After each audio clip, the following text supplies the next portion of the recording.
दोस्तों, प्यार वो आग है जो दिल को जला देती है, लेकिन कभी कभी समाज को भी भड़का देती है। आज मैं आपको एक सच्ची कहानी सुनाने जा रहा हूँ। एक ऐसी प्रेम कहानी जिसने न सिर्फ एक परिवार को तोड़ा बल्कि पूरे बॉलीवुड को हिलाकर रख दिया। ये कहानी है विजय आनंद की, वो शख्स जिन्होंने गाइड, ज्वेल थीप और तीसरी मंजिल जैसी फिल्मों से सिनेमा को नया रंग दिया। लेकिन उनकी जिंदगी का एक फैसला ऐसा था जिसने उनके अपने भाइयों देव आनंद और चेतन आनंद को उनके खिलाफ खड़ा कर दिया। विजय आनंद ने अपनी सगी भांजी सुषमा कोहली से शादी कर ली और सबसे चौंकाने वाली बात, जब यह शादी हुई तब उनकी पहली पत्नी से तलाक भी नहीं हुआ था। यह कहानी प्यार की है, बगावत की है और उन सवालों की है जो आज भी हमारे दिलों में गूंजते हैं। कहानी की शुरुआत करते हैं। जो भी हमारे दोस्त चैनल पर नए हैं प्लीज चैनल को लाइक, शेयर और सब्सक्राइब जरूर कर लें। दोस्तों, विजय आनंद जिन्हें प्यार से गोल्डी आनंद बुलाया जाता था, वो कोई साधारण इंसान नहीं थे। 1935 में पंजाब के एक पढ़े लिखे परिवार में जन्म हुआ। आनंद बंधुओं चेतन आनंद और देव आनंद के सबसे छोटे भाई थे। इन तीनों भाइयों ने मिलकर नवरंग फिल्म्स की नींव रखी और हिंदी सिनेमा को एक नई दिशा दी। लेकिन विजय का जादू कुछ अलग था। उनकी फिल्में सिर्फ कहानियां नहीं थी, वो जिंदगी का फलसफा थी। दोस्तों सोचिए, गाइड में रोजी और राजू की प्रेम कहानी जो समाज के बंधनों को तोड़ देती है, ज्वेल थीप का सस्पेंस जो आखिरी मिनट तक स्क्रीन से चिपकाए रखता है, और तीसरी मंजिल का वो म्यूजिक जो आज भी हमारे दिलों में बसता है। विजय आनंद सिर्फ डायरेक्टर नहीं थे, वो एक कहानीकारक थे जिन्होंने सिल्वर स्क्रीन का प्यार, बगावत और जज्बातों को जिंदा कर दिया। लेकिन दोस्तों, जैसा कि आप जानते हैं, हर चमकते सितारे के पीछे एक अनकही कहानी होती है। विजय आनंद जिन्होंने सिनेमा में प्यार को इतने खूबसूरत ढंग से दिखाया, उनकी अपनी प्रेम कहानी इतनी उलझी थी, लोग आज तक उसकी बात करते हैं। क्या था विजय आनंद की जिंदगी में? सब कुछ एकदम परफेक्ट चल रहा था। उनकी फिल्में सुपरहिट थी, नवरंग फिल्म्स का नाम गूंज रहा था और उनका परिवार एकजुट था। इस बीच विजय ने अपनी पहली शादी लवलीन थडानी से की। लवलीन एक खूबसूरत और समझदार महिला थी और इस शादी से विजय को एक बेटा भी हुआ, वैभव आनंद। ऐसा लगता था विजय की जिंदगी किसी सुपरहिट फिल्म की स्क्रिप्ट चल रही थी। कि जिंदगी में भी एक ऐसा मोड़ आया जिसने सब कुछ बदल दिया। क्या आप यकीन करेंगे, जिस इंसान ने सिल्वर स्क्रीन पर प्यार को इतने नाजुक ढंग से दिखाया, उसका दिल किसी ऐसे शख्स के लिए धड़का जिसे प्यार करना समाज की नज़रों में गलत था। जी हाँ, वो थी उनकी सगी भांजी सुषमा कोहली। सुषमा कोहली विजय की सगी बहन की बेटी। उनके बारे में ज़्यादा जानकारी तो नहीं है, लेकिन माना जाता है वो एक खूबसूरत और समझदार महिला थी। लेकिन सवाल यह है, विजय और सुषमा की नज़दीकियाँ कैसे बढ़ी? क्या यह प्यार था या कुछ और? 1970 के दशक का भारत, वो दौर जब बॉलीवुड में रंगीन फिल्में अपनी जगह बना रही थी और समाज में रूढ़ियां अभी भी जड़ें जमाए हुए थी।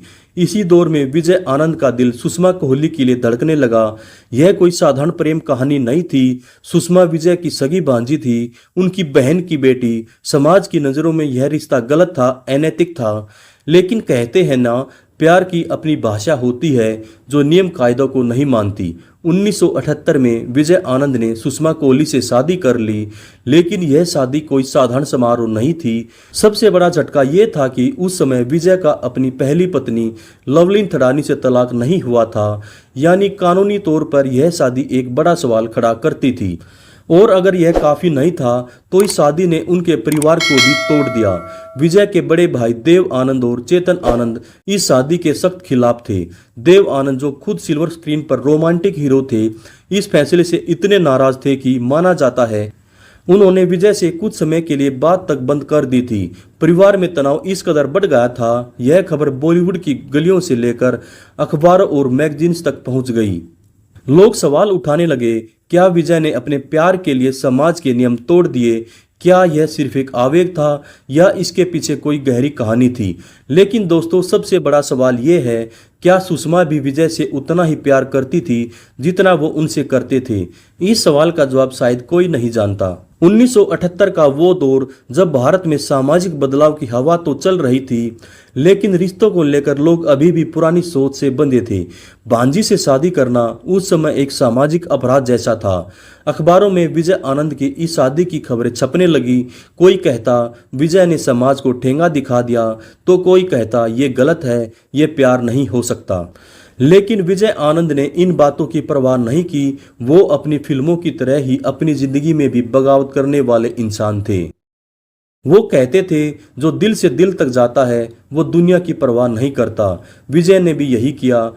वो अपने प्यार पर अडिग रहे। माना जाता है सुषमा और विजय का रिश्ता गहरा और सच्चा था, लेकिन इस प्यार की कीमत भी चुकानी पड़ी। सवाल परिवार में दरार, समाज की आलोचना और कानूनी सवाल, ये सब विजय के सामने था। लेकिन क्या आप यकीन करेंगे, इस तूफान के बीच भी विजय ने अपनी कला को नहीं छोड़ा।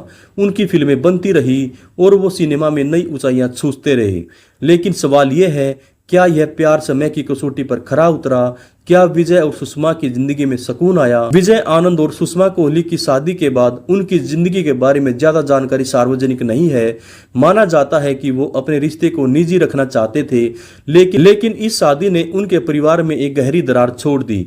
कुछ सूत्रों के मुताबिक समय के साथ आनंद परिवार ने इस रिश्ते को स्वीकार कर लिया, लेकिन शुरुआती साल मुश्किल थे। विजय ने अपने करियर में रुकने का नाम नहीं लिया। उन्होंने राम बलराम, राजपूत और हम रहे ना रहे जैसे फिल्में बनाई, लेकिन उनकी जिंदगी का वो जादू जो गाइड और ज्वेल थीप में दिखा, शायद अब पहले जैसा नहीं था। क्या यह विवाद उनकी कला पर भारी पड़ा था, या विजय ने अपने परिवार को अपनी सबसे बड़ी जीत माना? 2004 में विजय आनंद का निधन हो गया, लेकिन उनकी कहानी आज भी जिंदा है।